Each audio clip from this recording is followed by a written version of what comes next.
स्वागत है क्लास 12 के विषय राजनीति शास्त्र के लघुतरीय प्रश्न उत्तर सीरीज 3 में। आज का हमारा पहला प्रश्न है, सामाजिक न्याय क्या है। आइए देखते हैं।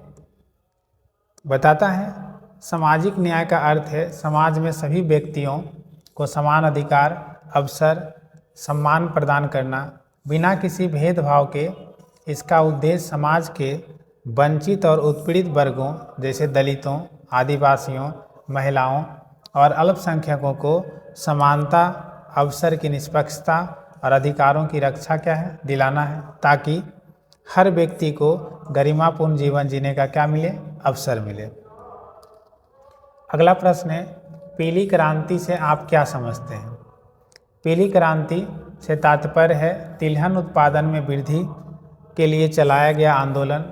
विशेष रूप से सूरजमुखी और सरसों जैसे तिलहनों के उत्पादन में 1980 के दशक में भारतीय कृषि क्षेत्र में यह क्रांति शुरू हुई, जब किसानों को बेहतर बीज, उर्वरक, तकनीकी सहायता प्रदान की गई। इसका उद्देश्य देश में तिलहन की आयात पर निर्भरता को कम करना और आत्मनिर्भरता प्राप्त करना था।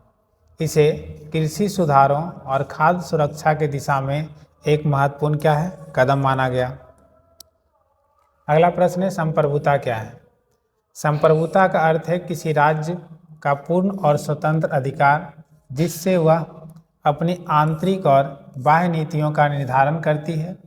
यह राज्य को अन्य देशों से मुक्त और स्वायत्त बनाती है।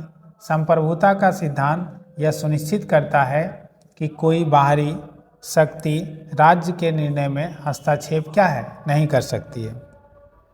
अगला है, संघीय शासन की क्या विशेषता है। तो संघीय शासन की पहली विशेषता है शक्ति का बंटवारा केंद्र और राज्य सरकार के बीच। दूसरा है, संविधान द्वारा दोनों सरकारों के अधिकार कर्तव्य को निर्धारित किया जाता है। तीसरा है, एक स्वतंत्र न्यायपालिका होती है जो संविधान की रक्षा करती है। चौथा है, तो भारत में केंद्रीकृत संघीयता लागू है, जिसमें केंद्र को अधिक शक्ति प्राप्त है। अगला प्रश्न है, ताशकंद समझौता क्या है। ताशकंद समझौता 10 जनवरी 1966 को भारत और पाकिस्तान के बीच हुआ था, जिसका उद्देश्य 1965 के भारत पाक युद्ध के बाद तनाव को कम करना था। यह समझौता ताशकंद, उज्बेकिस्तान में हुआ। इसमें भारत के प्रधानमंत्री लाल बहादुर शास्त्री और पाकिस्तान के राष्ट्रपति अयूब खान ने भाग लिया। समझौता में दोनों देश ने संघर्ष विराम पर सहमति जताई और कश्मीर सहित अन्य विवादों का शांतिपूर्ण समाधान निकालने का संकल्प लिया। हालांकि शास्त्री जी की आकस्मिक मृत्यु के बाद यह समझौता विवाद में घिरा रहा। तो पहला आपसे ऑब्जेक्टिव प्रश्न बनता है कि ताशकंद समझौता कब हुआ। 10 जनवरी 1966 को। किसके किसके बीच हुआ? भारत और पाकिस्तान के बीच में। कहाँ हुआ था? तो ताशकंद, उज्बेकिस्तान में, जो उस समय कह सकते हैं आपके सोवियत संघ के हिस्से में आता था, रूस के हिस्से में। किसके किसके बीच हुआ था? कौन कौन नेता थे? तो पाकिस्तान का नेता कौन था? अयूब खान। और भारत के कौन थे? लाल बहादुर शास्त्री। अगला प्रश्न है हमारा, द्विराष्ट्र सिद्धांत क्या है। द्विराष्ट्र सिद्धांत एक विचारधारा थी जिसमें मोहम्मद अली जिन्ना ने प्रस्तुत किया था। इसके अनुसार हिंदू और मुसलमान दो अलग अलग धर्म हैं, जिनकी सांस्कृति और धार्मिक पहचान अलग है। इस सिद्धांत के आधार पर पाकिस्तान का गठन हुआ, जो मुस्लिमों के लिए एक अलग राष्ट्र था। यह सिद्धांत भारत विभाजन का प्रमुख कारण बना। आसियान के उद्देश्य क्या थे? अगर हम आसियान के उद्देश्य की बात करें तो पहला नंबर आपसे पूछा जाता है आसियान का फुल फॉर्म भी, जो कि यहाँ लिखा हुआ है, मतलब association of south east Asian Nations. पहला है उद्देश्य की बात करें तो क्षेत्रीय सहयोग और एकता को बढ़ावा देना। दूसरा है आर्थिक, सामाजिक, सांस्कृतिक विकास के लिए सहयोग करना। तीसरा है शांति सुरक्षा बनाए रखने के लिए राजनीतिक और आर्थिक सहयोग को बढ़ावा देना। चौथा है सदस्य देशों के बीच सामाजिक, सांस्कृतिक आदान प्रदान को प्रोत्साहित करना। अगला है उदारीकरण क्या है। उदारीकरण एक आर्थिक नीति है जिसमें सरकारी नियंत्रण हस्तक्षेप को कम करके बाजार को मुक्त किया जाता है। इसका उद्देश्य आर्थिक सुधार के जरिए व्यापार, उद्योग, वित्तीय क्षेत्र को खुला और प्रतिस्पर्धा बनाना है। भारत में 1991 में उदारीकरण की प्रक्रिया शुरू हुई, जिसके तहत निर्यात, आयात और विदेशी निवेश को बढ़ावा दिया गया। इसने भारतीय अर्थव्यवस्था को वैश्विक बाजारों से जोड़ा और विकास की गति क्या है, तेज की। अगला है सार्क से क्या अभिप्राय है।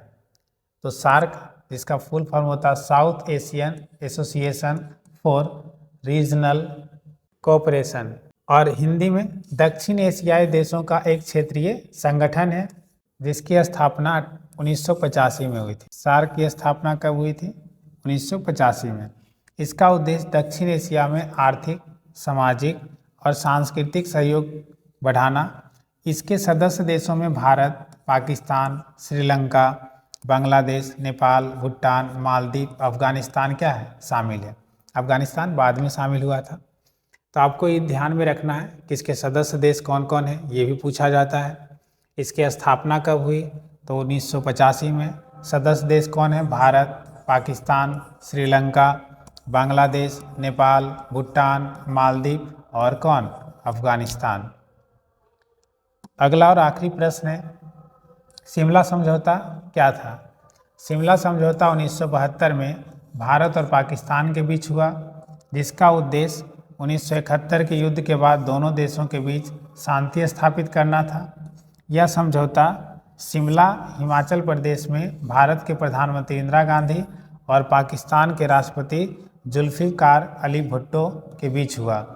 इसमें पाकिस्तान ने बांग्लादेश को स्वतंत्र करने और कश्मीर से अपनी सेना वापस लेने पर सहमति जताई, और दोनों देशों ने युद्ध विराम की स्थिति बनाए रखने का क्या है, निर्णय लिया।